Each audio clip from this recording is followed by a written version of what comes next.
super smart with it, which actually is what makes you so dangerous.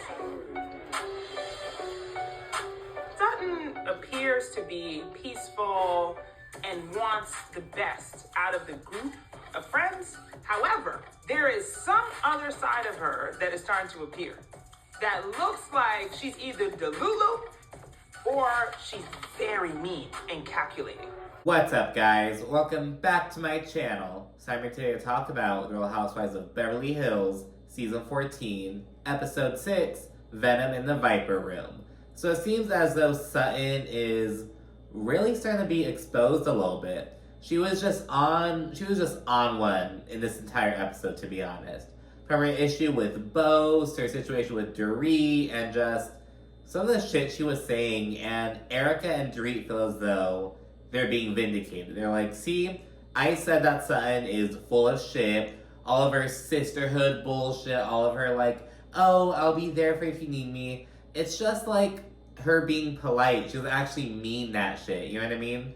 It seems though Sutton is kind of like, it's reminding me of like, oh, you know, let me know if you need anything. Then they actually let you know, hey, I need something. You're like, oh my god, are you kidding me? Like, it doesn't feel genuine. Her saying, oh, Dorit, I'll be there for you if you need me, doesn't feel genuine anymore. And Sutton kind of confirmed that. And then with the Bose thing, it's like, oh, I don't like that you're using that word. I don't like that you're being rude to me.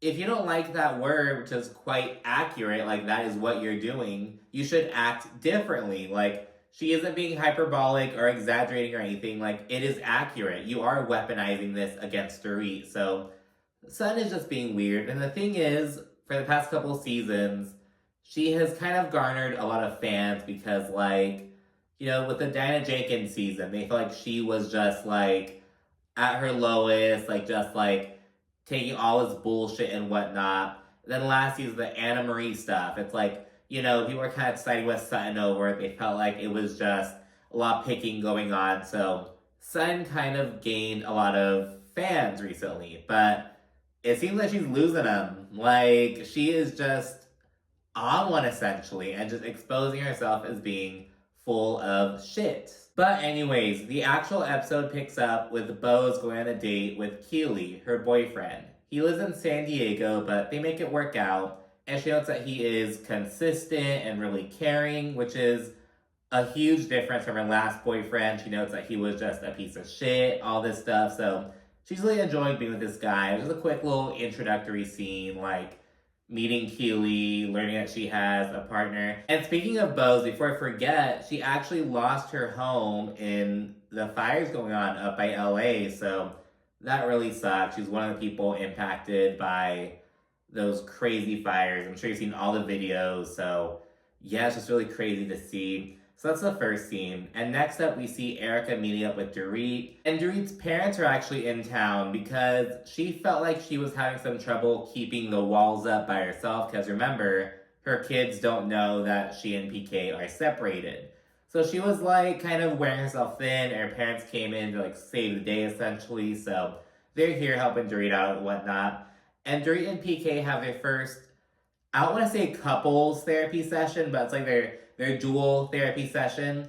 And it's their first one since they've stopped talking. It's been like, I think like 4 or 5 weeks or so. So yeah, they aren't communicating at all. So she's like, I really hope that things get better between us. Like, I just can't keep doing this. And Dorit reiterates that she wants to just nip the toxicity in the bud. She again notes that she and PK just were getting really vile and just low with each other, just like what they would tell each other and whatnot. So she wants to really address that. After touching on that and whatnot, Erica shares that she is still reveling in how Dorit handled Camille at Kyle's party, that she called her see you next Tuesday. Erica is still like, oh my god, I can't believe that you were just, like, you were on one. You went from 0 to 100 for Camille, like, we're taking no bullshit. And Dorit responds by saying that she's tired of her kindness being mistaken for weakness. And at that point, she and Erica say that Sutton really showed her true colors at Kyle's party. And Erica's like, look, Sutton kicked me when I was at my lowest. She did the same thing to Kyle. And now it's Dorit's turn. This is just what Sutton does. She goes after people when they're vulnerable and at their lowest. So they feel like Sutton just is fucking up, basically. She just isn't acting appropriately. Next up, we see Garcelle show off her beach house to her sons Oliver and Jade. And Oliver has his son OJ, Jade has his girlfriend, and just kind of showing them all the work that she's put in and whatnot. And while they're there, they're like eating dinner and everything. And Garcelle reflects on how far Oliver has come. He's battled addiction in the past and like just had kind of a bit of a rocky patch and whatnot. And she also recalls that there was one night where he was like basically begging to get into like the house, and Garcelle's had to pretend he wasn't there. Like she had to employ tough love, like not that, the other one. She had to employ tough love on him and just like really show him the reality of what he's up to and help him do better. And, you know, I watched a lot of intervention. That's what a lot of people really struggle with. Like, you know, if I kick my kid out for using drugs, he's going to be homeless, blah, blah, blah. And it's like, well, that's why he keeps doing drugs. Like, you aren't like, there's no consequences. So she had to really work hard to show him those consequences. And they call it like raising the bottom, like, you know, like have him hit rock bottom so he can hopefully get his shit together, basically. So she notes that she had to really work hard with that, but she's glad she did it because now he's doing great. He has this little son, and so she's kind of shares some more about that and whatnot. And there was awesome shit that happened like years ago before she was on our screens as a Real Housewife. So it's just kind of getting some backstory on what's going on. And now I believe Oliver is working with Garcelle on some of her productions and whatnot, I believe, if I'm not mistaken. So that's really good to hear. And then we see Dorit have Bose over. And Bose says that they are a match made in heaven because, like, you know, Dorit loves to talk. She has all this detail, and Bose loves to listen. She feels intrigued by Dorit, essentially. So they're just really drawn to each other and, again, just building on their friendship. And on the after show, they like react to the scenes and give their commentary together. So it seems like they're still going strong and really formed that friendship that seems to be lasting. And when they meet up, Dorit shares that she and PK had a 4-hour therapy session. And she notes that it was a battle. He came in just like already on 10. She says that PK is just really unpredictable. And because of that, this therapy session gone wrong really showed her that, hey, I need to be prepared. Like, he is fucking unpredictable. He's on when he's doing his own thing, thinking about himself. Like, I need to be one step ahead at all times, basically. I need to figure out what the fuck is going on. And Dorit and Bose then discussed Kyle's party. And Bose says that she's disappointed in how Sutton went low with her and, like, really just attacked Dorit and weaponized her pain, essentially. Like, oh, you're not mad at me, you're mad at your life, blah, blah, blah. So Bose, who is Sutton's friend, she takes issue with that. As mentioned earlier, Sutton has an issue with Bose taking issue with that. And it's like, well, I mean, yeah, it was a shitty comment, Sutton. Like, I mean, what do you want her to fucking say? So, I don't know, it's like Sutton wants blind loyalty from Bose. And again, she's like, oh, Bose insulted me by saying I was weaponizing stuff against Dorit. And it's like, I wonder if Sutton's upset that Bose called her out in front of the whole group. Maybe that's it. Like, you could have told me one-on-one, you don't like what I was doing, you embarrassed me. I'm not sure, but it's kind of odd. And going back to the conversation, Bose says she feels as though Sutton backstabbed Dorit by, like, you know, weaponizing her stuff after saying, oh, I'll be there for you. Like, you're acting like you're her friend, but you're showing that you're not. Like, what are you doing? So Bose is taking issue with how Sutton is moving, essentially. We then see Erica. She meets with this high-profile interior designer, and again, she's ready to, like, totally make the place hers, essentially. She saw some old furniture from Tom's, and she just wants to really invest in her space now. And the designer keeps it brutally honest with Erica. We can't have stuff like this for you. We need to have beautiful things. You're Erica Jane. This isn't right. Now, this is the bedroom. Are we trying to catch a man? Yes, several. Well, we're not doing it in here. Finally, we see everyone get ready to see Erica be honored at the Viper Room. We don't see her actually get an award or anything. We just see her perform in this episode, but I guess she'll get an award or like be honored in the next episode. Some shit like that. But they're going to the Viper Room for Erica, essentially. And while in the chair, like getting her makeup done, Garcelle shares that, oh, wasn't Johnny Depp like the owner of the Viper Room back in the day? And she notes that years and years ago, she made out with him in Miami. So just kind of a little bit of a fun fact about Garcelle and whatnot. So yeah, that happens. Dorit FaceTimes Erica as they get ready. And I thought this was kind of random, because Dorit is like, oh, I feel weird about seeing Kyle at this party, blah, blah, blah.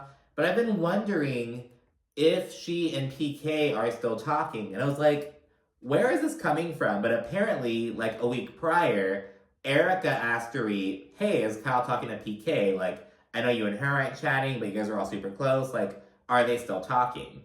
And Dorit was like, I have no clue. No idea, but I wouldn't put it past PK, essentially. But it looks as though Erica planted that seed, and it's been growing, and Dorit is now ready to reap, essentially. She's like, hey, you know what? Is Kyle? Like, I don't fucking know. I should figure that out. So she is determined to ask Kyle if she and PK are still texting and whatnot. And later on, when she actually does it, Kyle is like, I mean, we'll just send memes and whatnot. And she's like, has he maybe sent me a meme in the past week or so? Like, maybe, like, kind of being all coy about it and shit. And Kyle swears that she's a girl's girl, all this shit, but all the other ladies are like, I would not be cool with that. If my friend were texting my ex, like, the person I was separated from, and not me, like, that's fucking weird. So, but Kyle swears that, hey, I'm just cool with him. It's not a big deal. But the whole thing is that, no, you're texting him when you and I aren't speaking. That's what makes it weird. And at the end of the day, I think it's like, look, Kyle, I get it. You guys are all friends and whatnot. But I think her going out of her way to, like, keep communications open with PK while not speaking to Dorit at all, that's making quite a decision on who you're prioritizing in this failed relationship. You know what I mean? Like, you are siding with PK. You are, like, affiliating yourself with PK and not Dorit. Like, I'm not gonna sit here and be like, oh, Kyle is like, blah, blah, blah, but she is making a decision. Like, granted, yeah, she and Dorit, they aren't talking.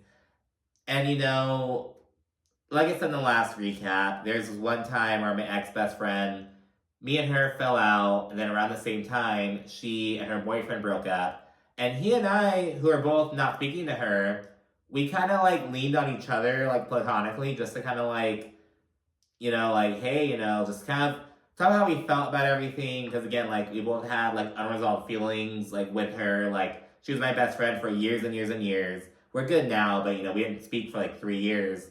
And with him, it was, like, he wanted to be with her, but, like, there were all these issues and whatnot. So it was, like, all this shit going on. And we really talked to each other and whatnot. And again, that was me, kind of breaking the code and whatnot, but it's like, I'm not talking to her, I have my own issues with her, so I'm gonna talk to him. And, now everything's, like, a bit better and whatnot, but that was me making a decision. I feel like Kyle is doing the same thing with Dorit and PK, like, you're affiliating yourself with this person while, Xing the other person out, so it's like, it is what it is, and I understand why Dorit is upset about it, but I also understand why Kyle is like, you and I aren't good. Like, what the fuck do I owe you? But that speaks volumes of the state of their friendship. You get me? But anyways, everyone begins arriving to the party, and Kyle actually rolls in with Kesha, the singer.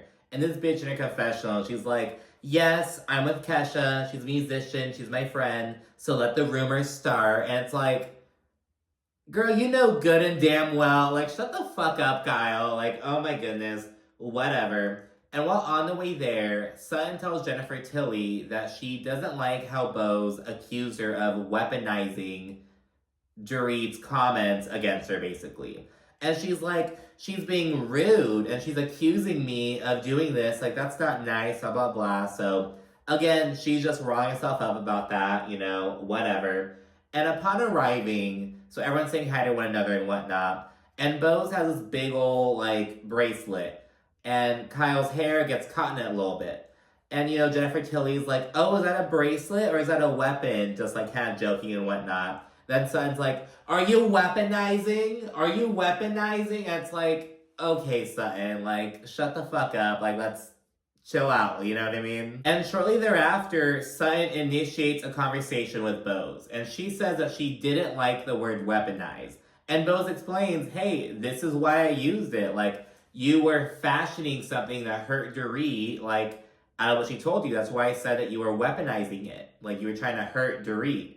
And Sutton's like, I didn't do it to hurt her, but Bose is like, that doesn't matter. You did hurt her. Like, that is all that matters. Like, what don't you get about that? And in her confessional, Sutton's like, Bose is just jumping in and insulting me, and I feel as though she would see my point of view if she were to put some effort into our relationship. Like, she says that Bose is pouring all of her efforts into Dorit and not her, so she's like, that's why you're siding with Dorit. And it's like, no, Bose is very capable of making her own fucking decisions. Like, oh, it's not because I'm wrong, it's not because I was out of line, it's because you don't care about me. Like, son, you're not the fucking victim. Like, she's just trying so damn hard. Bose then says she's starting to see another side of Sutton that is mean, dangerous, and calculating. So she's starting to open her eyes a little bit. Erica then performs, and everyone then sits together at a table afterwards, just having some drinks, chit-chatting, nothing too crazy. And while there, Dorit then addresses Kyle, and she's like, I'm on high alert with unpredictable PK, like, I really just have to be sure that he isn't getting any information on me. Like, I'm just trying to be on alert, basically. And she asks if Kyle has spoken to PK or is speaking to him. And Kyle's kind of like, kind of weird about the question at first. She's like, I mean, my friendship with PK is just us sending memes. It's not a big deal. And then Dorit's like, well, okay, I get that, but that is still kind of like, not cool with me right now. And Kyle then is like, you know what? Has he sent me a meme maybe in the last week or so? Yeah, you know what I mean? Like, just a meme, nothing too crazy. Like, again, Kyle's like, it's not a big deal. It's just memes, just funny. He's like, it's nothing really. And Kyle reassures Dorit that, like, hey, we don't talk about you at all. Like, it's not about you. Like, nothing like that. And Kyle's like, I'm a girl's girl, and I would never be texting PK if I knew that you and him weren't on good terms. And Dorit's like, he and I aren't speaking. We aren't talking at all. Like, what do you mean? But Kyle's like, well, hey, you and I aren't speaking either. Like, how am I supposed to know that? And PK and I don't talk about you. Like, I don't fucking know what's going on between you guys. So, I don't know. I kind of see Kyle, like, on the one hand, it's like, you mean you haven't asked PK anything? Like, how are you and Dorit doing? How's everything going? Like, you haven't asked him anything, but then again, Kyle is saying, hey, we just send each other memes. It's like, we don't really talk. It's just memes, just bullshit. Haha, like, funnies and nothing too crazy. But in her confessional, Dorit says that Kyle would not appreciate it if she were texting Mauricio. And she also says that Kyle wouldn't allow Dorit to, like, play dumb about it. Like, oh, was it a big deal? Was it? I mean, like, she feels like Kyle is just, like, acting fucking dumb and just, like, not taking accountability. So Dorit doesn't like that. She tells the group that PK is making her life difficult because they have 2 young kids and he isn't speaking to her. And she's like, this is just not working, essentially. We're trying to shield our kids and he isn't talking to me. Like, he isn't doing his part, essentially.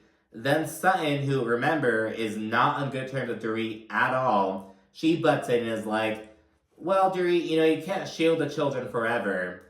And it is then on. Dorit is really pissed off, and she's like, I don't think I said I would shield them forever. Like, she's really pissed off about it. And again, as Garcelle says, Sutton meant no harm, but those are her kids. Don't fucking comment on it. It's tricky territory for anyone to navigate. But especially when a bitch doesn't like you. You know what I mean? Like, Sutton and Dorit aren't on good terms right now. They aren't really friends. And it's like, keep your comments to yourself. You know what I mean? That is just not appropriate. So Dorit is just really pissed off about that. Sutton then says that she really meant it when she told Dorit, hey, I'll be there for you if you need me. But Dorit's like, well, bitch, look at how you're acting. Like, how am I supposed to believe you when you're acting like this? Like, that's not how this works, essentially. Sutton then gets all loud and she's like, what have I ever done to you? What have I done to you ever, Dorit? And Erica swoops in and she's like, well, are you forgetting what you said to her at Kyle's party? Like, the last time we all got together, you went in on her for no reason. You got all upset, blah, blah, blah. So Erica reminds Sutton of this. And Sutton's like, you know what, Dorit? It doesn't even matter if you believe me. All I said was that if you called me, I would be there. I didn't say I want to be the first person you called. I didn't say I wanted to be there for you. I just said, look, if you need me, I'll be there. And Dorit and Erica are like, see, you were full of shit. Like, again, it's kind of giving like, oh, you know, let me know if you need anything. Then you let them know, and it's like, God damn, bitch, are you kidding me? It's like, well, damn, you're being phony. You aren't meaning what you say or saying what you mean. And Dorit drives this home and she asks Sutton, why on earth would I call you if you're kicking me while I'm down? And Sutton's like, you know what? Forget it. Forget it. Whatever. Fuck you. We're not friends. Whatever. She goes this whole tirade like, we're not friends. We're cordial. I'm being cordial. Like this whole little like angry tirade. I will be cordial with you at a table. We aren't friends. I got it. Well, why don't we start the cordial part now? I'm cordial. I can tell. Cordial. Here's the cordiality. Because we're not friends.